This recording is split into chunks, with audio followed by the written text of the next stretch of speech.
ఓ భూమండలాన్ని పాలించేవాడా, యుధిష్ఠిర మహారాజు అనంత విజయాన్ని పూరించాడు.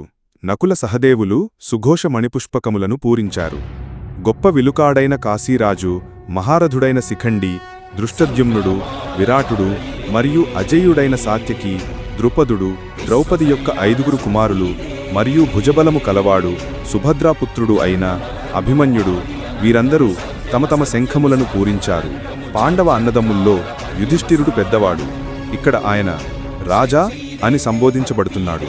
రాజసూయ యజ్ఞం చేసి ఇతర రాజునందరి ప్రశంసలు అందుకుని అతను ఆ బిరుదుని సంపాదించుకున్నాడు.